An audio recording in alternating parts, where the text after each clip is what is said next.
할렐루야.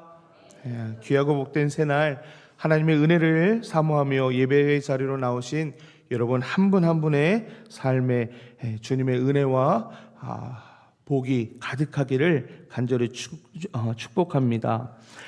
여러분, 우리에게 익숙한 말 가운데 이런 말이 있습니다. 기대가 크면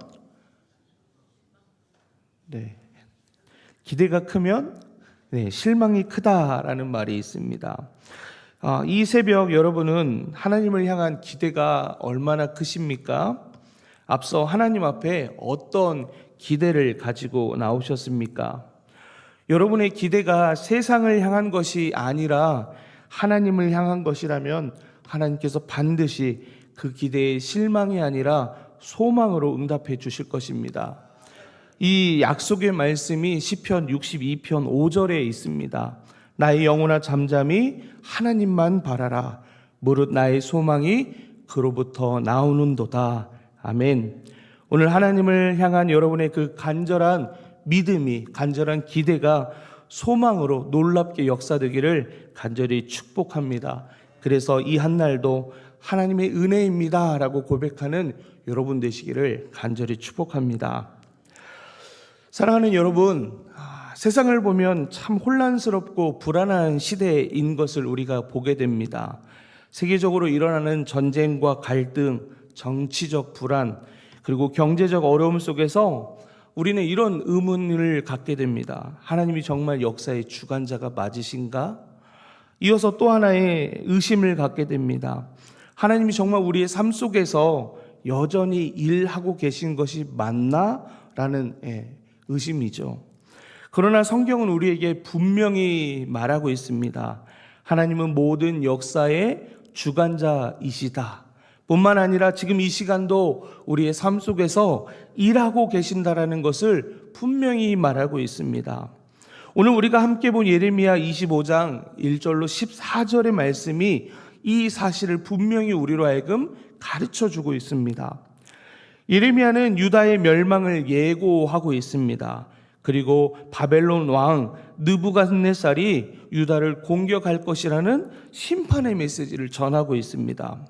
그런데 이 말씀은 단순히 심판의 메시지만을 담고 있는 것이냐? 그런 것은 아닙니다.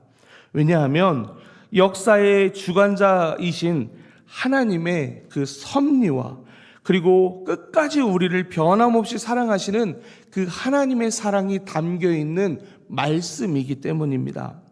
오늘 우리에게 주신 이 말씀을 통해서 역사의 주관자이신 하나님을 신뢰하게 되기를 축복합니다. 변함없이 우리를 사랑하시는 그 하나님의 사랑에 응답하며 나아가는 귀한 말씀 되기를 간절히 소망합니다. 오늘 본문의 말씀을 통하여 발견하게 되는 것 첫 번째 무엇이냐면 하나님은 역사의 주관자라는 것입니다. 본문 1절의 말씀을 함께 읽어보겠습니다. 유다의 왕 요시아의 아들 여호야김 넷째 해 곧 바벨론의 왕 느부갓네살 원년에 유다의 모든 백성에 관한 말씀이 예레미야에게 임하니라. 아멘. 우리가 함께 읽은 이 1절의 말씀을 보면 여호야김 통치 4년에 이 예언이 예레미야에게 주어졌다는 것을 보게 됩니다. 이 시기는 주전 605년으로 바벨론 왕 느부갓네살이 그 중동 지역에서 절대적인 힘을 갖고 그래서 모든 권력을 장악하게 됩니다. 그래서 이때 느부갓네살 왕이 왕으로 오르게 되는 것이죠. 바벨론은 당시 가장 강력한 제국으로 성장하고 있었는데 이때 애굽과의 전쟁에서 이기면서 그 모든 힘이 이제 바벨론으로 집중되게 됩니다. 그러면 절대적인 강자가 생긴다라고 하면 어떤 상황이 생기겠습니까? 주변에 있는 나라들은 불편하게 됩니다. 불안하게 되죠. 당장 여기 이렇게 한 그룹에 앉아 계신 분들 중에 단 한 분이 굉장한 힘을 갖고 있다고 생각해 봐요. 그러면 그 주변에 누가 앉을 수 있나요? 그 사람 눈치 보면서 그 사람 불편해서 그 주변에 앉지 못하는 것처럼 한 나라가 막강한 권력과 힘을 갖는다라고 하면 자연스럽게 그 주변 나라들은 불편해지고 그 나라를 의식할 수밖에 없고 그 나라가 언제 우리나라를 쳐들어올까 하는 염려 때문에 불안에 떨게 되는 것입니다. 하지만 여기서 중요한 것은 바벨론이 단순히 강대국이어서가 아니라 강대국이어서 유다를 침공한 것이 아니라는 겁니다. 하나님께서 바벨론의 왕 느부갓네살을 부르실 때 특별한 호칭을 사용하십니다. 본문 4절의 말씀, 4절이 아니죠. 9절의 말씀을 보면요. 느부갓네살 왕을 부를 때 특별한 호칭을 사용하는데 뭐라고 사용하는지 한번 찾아보시겠어요? 9절에 바벨론 왕 느부갓네살 그 앞에 바로 직전에 있는 호칭이 있죠. 내종이라고 얘기합니다. 나의 종이라고 얘기한다는 겁니다. 그러면 이 바벨론의 왕 느부갓네살을 부르실 때 내종이라고 부르시면서 그를 유다의 심판의 도구로 사용하셨다는 걸 알게 되는데, 여러분 일반적으로 내 종이라고 부른다라는 것 어떤 의미를 가질까요? 종이라고 부르는 그 사람이 주인의 의도와 먼저는 주인을 인정하고 주인의 의도대로 움직이는 사람을 내 종이라고 얘기합니다. 나를 인정하지 않고 내가 바라는 것을 순종하여 따르지 않는 사람에게 어떻게 내 종이라고 얘기할 수 있겠습니까? 여기서 말하는 내 종의 의미는 그런 의미를 갖고 있다라는 겁니다. 그런데 우리가 너무나 잘 알듯이 느부갓네살 왕은 하나님을 인정하는 왕이었을까요? 아니요, 그렇지 않았습니다. 하나님을 섬기지 않는 이방 나라의 왕이었습니다. 그런데 여기서 하나님께서 바벨론의 왕 느부갓네살을 내 종이라고 부르신 것은 하나님의 의도와 하나님의 계획 가운데 전 세계를 제패한 이 왕을 당신의 마음대로 사용하실 수 있는 힘이 하나님에게 있다라는 것을 우리로 하여금 가르쳐 주는 겁니다. 그러면 이 역사의 주인 누구인 것을 우리가 분명히 알게 되죠? 바로 하나님이라는 겁니다. 하나님은 그조차도 하나님의 뜻을 위해서 사용하는 도구일 뿐이라는 것을 통해서 우리가 분명하게 아는 것, 하나님이 이 세상의 역사를 주관하고 계시다라는 겁니다. 우리가 볼 때 세계 정치와 경제의 변화가 혼란스러워서 이해가 안 되는 그런 상황들을 봅니다. 아까 설교의 초반에 말씀드렸던 것처럼 과연 하나님이 살아계신가라는 의문을 갖게 되는 그런 상황이 우리 안에 너무나 쉽게 보여지는 것이죠. 그럼에도 불구하고 분명한 것은 이 모든 것들이, 이 모든 세상의 흐름들이 하나님의 주권 속에서 이루어지고 있다는 것을 믿으시기 바랍니다. 세상의 모든 나라와 민족 그리고 지도자들의 흥망성쇠가 하나님의 손 안에 있다는 것을 여러분 믿으시기 바랍니다. 왜냐하면 그 패권을 가졌던 바벨론도 결국 하나님이 예언하신 대로 멸망하게 되었고, 이후에도 다니엘을 통해서 예언케 했던 그 많은 나라들의 흥망성쇠를 하나님이 주관하고 계셨다는 것을 우리는 성경을 통해서 볼 수 있기 때문입니다. 우리는 삶의 모든 영역에서 하나님의 주권을 신뢰해야 합니다. 특별히 우리가 어찌할 수 없는 그 상황을 만났을 때, 세상에서 벌어지는 혼란 속에서 불안한 마음이 우리 안에 찾아왔을 때 우리는 더욱 하나님을 신뢰해야 합니다. 하나님께서 여전히 그 모든 것을 주관하신다라는 것을 믿어야 한다라는 겁니다. 이 믿음으로 우리는 두려움이 아니라, 그 믿음이 우리 안에 있을 때 우리는 우리 안에 두려움이 아니라 평안을 가질 수 있다라는 것을 믿으며 하나님만을 온전히 신뢰하시는 여러분 되시기를 간절히 축복합니다. 삶의 고난이나 어려움 속에서 하나님의 주권을 신뢰하는 것은 쉬운 일이 아닙니다. 말이 쉽지. 우리 삶에 어려움이 닥쳤는데, 내 삶을 두렵게 하는 문제가 있는데 어떻게 하나님을 신뢰하십시오라는 말이 쉽겠습니까? 예레미야 시대에도 마찬가지였습니다. 그 강력한 군대 앞에서 우리 눈앞에 당장 탱크가 나타나고 우리 눈앞에 총, 칼을 겨누는 경험들을 우리는 경험하지 않았잖아요. 근데 실제적으로 유다 사람들은 그런 두려움 속에 처해 있었단 말입니다. 그러나 하나님께서 우리로 하여금 그 이해할 수 없는 상황에서라도 하나님을 신뢰하는 믿음을 요구하실 때 우리는 하나님을 온전히 신뢰할 수 있는 여러분 되시기를 축복합니다. 그 신뢰의 근거가 우리 자신에게 있지 않고 우리 삶 가운데 반드시 회복을 말씀하시는, 그 회복을 성취하시는 하나님께 있다라는 것을 믿으면 우리는 신뢰할 수밖에 없습니다.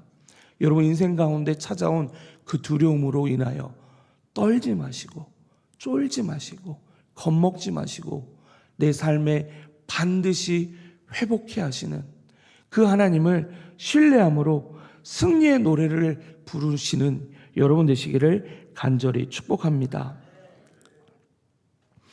여러분, 우리 인생 가운데 가장 좋은 결과 누가 주십니까? 대답이 어려우세요? 끝의 결과만이 아니라 오늘 이 하루 행복, 그 행복을 어디에서 얻을 수 있습니까? 바로 하나님입니다. 사랑하는 여러분, 역사의 주관자 되시는 그 하나님을 신뢰함으로 여러분의 인생 끝에 그 결과 가장 좋은 것으로 열매 맺는 여러분 되시길 축복합니다.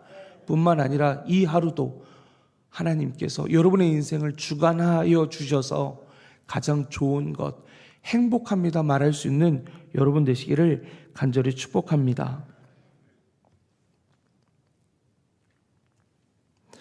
본문 3절의 말씀을 이어서 함께 보도록 하겠습니다. 본문 3절입니다. 유다의 왕 아몬의 아들 요시아의 왕 16제부터 오늘까지 23년 동안 여호와의 말씀이 내게 임하기로 내가 너희에게 꾸준히 일렀으나 너희가 순종하지 아니하였느니라. 아멘. 예레미야에게 주신 하나님의 말씀은 심판의 경고만 담고 있지 않다고 말씀드렸습니다. 방금 읽은 말씀, 그 말씀에서 그 하나님의 심판의 경고만이 아니라 변함없는 사랑의 마음이 담겨 있다는 것을 발견할 수 있는 숫자가 있습니다. 어떤 숫자일까요? 23. 23이라는 숫자가 있는데요. 하나님께서 예레미야를 통해서 유다 백성들에게 돌아오라라는 메시지를 전하는데 무려 23년 동안, 한두 해로 끝이는 게 아니고요, 무려 23년 동안 외치셨다라는 거예요. 여러분들 자녀 가운데 이미 23살을 훌쩍 넘은 자녀들이 있잖아요. 근데 그 자녀들 키우면서 그토록 반복하여 가르쳐주고 외쳤던 얘기들이 있지 않습니까? 그런데 우리 자녀들 23년을 살아오는 그 삶 동안, 23년을 넘어오는 그 삶 동안 우리 말, 부모의 말 잘 들었나요? 부모인 우리 어른이 된 우리조차도 자녀일 때 그렇지 않았음을 보게 되잖아요. 그런데 분명한 건 그 23년이라는 시간, 그 시간이 우리의 자녀들을 키워오면서 얼마나 긴 시간이었다라는 것 여러분 충분히 이해하실 것입니다. 그런데 여러분 23년이란 그 세월 외쳤는데 이스라엘 백성들 돌아오지 않았습니다. 그런데 이 돌아오지 않는 이스라엘 백성들을 위해서 하나님께서 어떻게 하셨는지 여러분 아십니까? 변함없는 그 사랑 때문에 집 나간 자녀를 찾아오는 아버지의 마음과 같이 이 땅 가운데 친히 오셨습니다. 돌아오라, 돌아오라라는 그 말씀에 반응하지 않는 이스라엘 백성들, 하나님의 자녀들을 위해서 하나님이 친히 이 땅에 오셨다라는 겁니다. 그 사랑만으로도 우리는 충분히 하나님을 사랑해야 할 이유가 넘치고 넘칩니다. 이 땅에 오신 예수님, 우리를 위해서 어떻게 하셨습니까? 우리의 죄를 위해서 십자가에 달려 죽으셨습니다. 그리고 그 죽음이 끝이 아니라 부활하심으로 이스라엘 백성을 향하여 회복의 약속을 말씀하셨던 그 회복의 약속을 온전히 부활하심으로 우리도 온전한 회복을 얻을 거다라는 희망의 메시지를, 소망의 메시지를 예수님을 통해서 확실히 보여주셨다라는 것을 여러분 기억하시기 바랍니다. 오늘 이 하루 하나님께서 다시금 부르십니다. 돌아와라, 돌아와라. 어쩌면 오늘 하루도 내 방법, 내 힘, 나의 어떠함으로 살아갈지 모르겠습니다. 그럼에도 불구하고 우리 고집스러운 인생 가운데 하나님 또 다시 찾아와 주셔서 우리로 하여금 하나님 은혜 가운데 살아가게 하실 그 하나님의 사랑이 바로 저와 여러분을 향한 사랑인 것을 기억하시면서 오늘 이 하루도 하나님만을 의지하며 살아가는 여러분 되시기를 간절히 축복합니다.